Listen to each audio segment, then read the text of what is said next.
All right, what's up, everybody? More 461. We're going to be talking about taste, smell, hearing, and kind of action potentials, vision too. So I'm going to do each of these in a different color. For taste, we're going to do it in black. So you have a few different modalities of taste. You have your salty. How far over can we see? Go over here.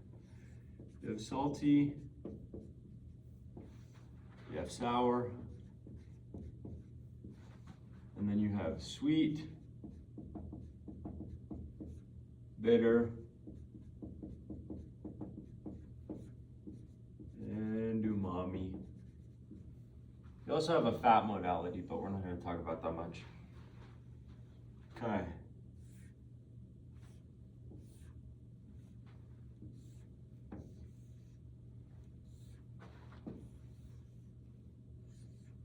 Okay, so here's what's going to happen. For your salty, the ligand that's going to bind to your salty is your sodium.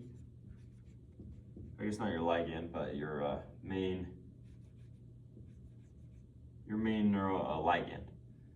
Yeah, I'll explain in a second. So basically what's going to happen, this is called ENaC. It's basically a sodium leak channel. Sodium is going to come in, causing depolarization of the cell, opening voltage-gated calcium channels. Calcium comes in, binds to your snare proteins, causes exocytosis, signals received by a primary gustatory neuron, signal goes to the brain. Sour, it's a little bit different. Right here you have a potassium channel, potassium leak channel, so it's going to cause potassium to go outside of the cell. Your hydrogen ion, which is your main ion for your sour, is going to come in, it's going to close that, increasing your intracellular potassium, which is going to depolarize the cell. Calcium is going to come in, snare proteins, vesicles, exocytosis of a neurotransmitter. Same thing, primary gustatory neuron. Your sweet, your bitter, and umami is a little bit different, but not too crazy. Basically, whatever ligand you have, for sweet, it's going to be like your sucrose, your sugars. For bitter, it's going to be your quinones, and then for umami, it's going to be your glutamate. The ligand is going to come down, bind your GPCR. GPCR is going to come over here. GPCR is going to activate your phosphodiesterase, which is going to do PIP to IP3.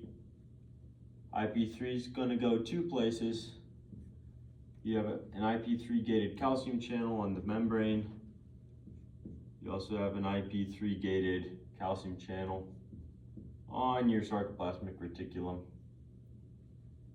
Calcium comes into the cell both ways, causing exocytosis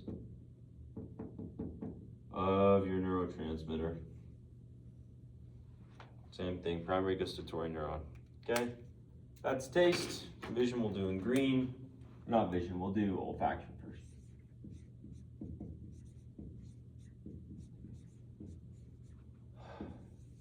Basically with olfaction, you have your nose, looks something kind of like that. You have your neurons right here, which are gonna ascend, go up to the brain. They are going to be polysynaptic. And right here you have your cribriform plate. Can you guys even see? Okay, good.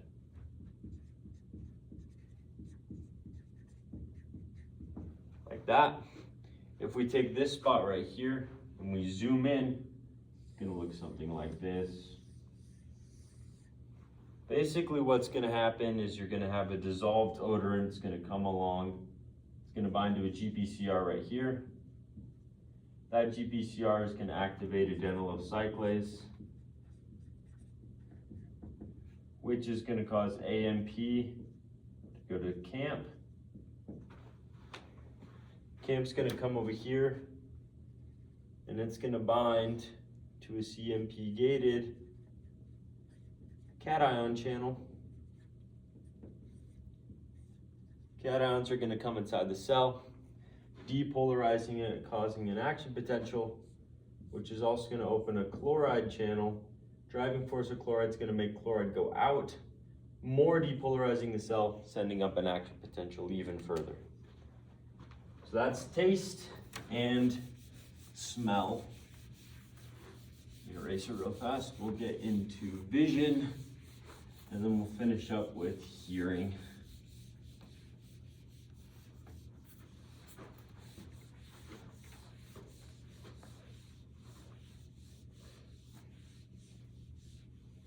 Okay, so for vision, we're going to start by talking about structures. So if we look at the lens, this is if you're looking from the lens straight on. So I'll write it like this. And around the lens, you have your ciliary muscles, your ciliary muscle, I guess. And then connecting those, you have a bunch of suspensory ligaments. And what's going to happen is when your ciliary muscle contracts, this is all going to get smaller, which is going to cause your suspensory ligaments to get looser. Now, if they get looser, the lens is going to bend more. If the ciliary muscles relax, this is going to get bigger. Your suspensory ligaments are going to get tighter, and it's going to make the lens more flat. Okay? That's that structure. Talk about actual action potentials. You have three parts.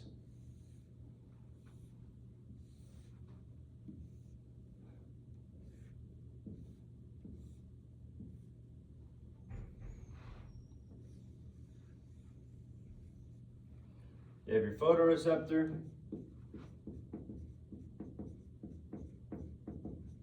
whether a rod or a cone.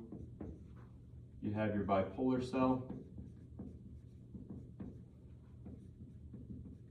and you have your ganglia, which is what's actually going to send the action potentials. Basically, what's going to happen is you're going to have light come, and light is going to hit a GPCR right here. If it's a rod, it's called rhodopsin. If it's a cone, it's called iodopsin. Now, this GPCR, it can't be activated by a ligand because it has a little protein up here that blocks it. But what light's going to do is light's going to hit the part of rhodopsin that's called retinol. Retinol normally has a cis-trans bond, which means that it's bent like this. But when the light hits it, it's going to break and reform into a trans double bond, which is flat like this, which takes up more space. So that's going to kind of push on the GPCR, cause it to activate. Your alpha subunit called transducin is going to come over here. It's going to activate your phosphodiesterase. Phosphodiesterase is going to break down cGMP. Now cGMP normally activates this channel right here, which is a cation channel. But if phosphodiesterase breaks down your cGMP, it can't activate that channel, so that channel is going to be closed, which is going to hyperpolarize the cell right here. If this cell is more hyperpolarized, you have a voltage-gated calcium channel right here. It's going to stay closed. Calcium's not going to be able to go in the cell. So it's not going to be able to bind to all these snare proteins. So it's going to release a lot less glutamate, okay? So light equals less glutamate here. Say this was dark, GPCR would stay inactive, phosphodiesterase would be inactive, which means your cGMP gated channel would stay open. Cations come in, which allows the calcium channel to stay open. Calcium comes in, binds to the vesicles. You have a lot of glutamate secretion, okay? That is the same, you have two different kinds of kind of action potential pathways. You have your on center and your off center. Basically, that is the same for both on center and off center. The difference between the two is in the bipolar cell. For an on center photoreceptor, you want light, because what's going to happen is if you glutamate is going to activate a channel called mGluR6. mGluR6 is going to send its beta and its gamma subunits over here, and they're going to block a cation channel called TRPM1.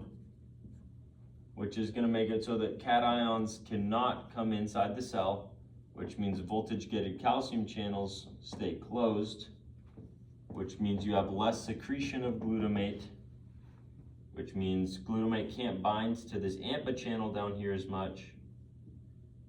Positive ions can't come in as much. Less action potential. Okay, so that's called on center. So more light equals less glutamate. If you don't have glutamate here, you can activate your mGluR6. That won't block your triple one, so triple one will stay open. Cations come in, depolarize, calcium comes in, lots of glutamate here, lots of action potentials. So more light eventually leads to more action potentials. For an off center, this first part is totally the same. This part is different though. Instead of having mGluR6, you have an AMPA channel. So it likes glutamate because it's going to open it.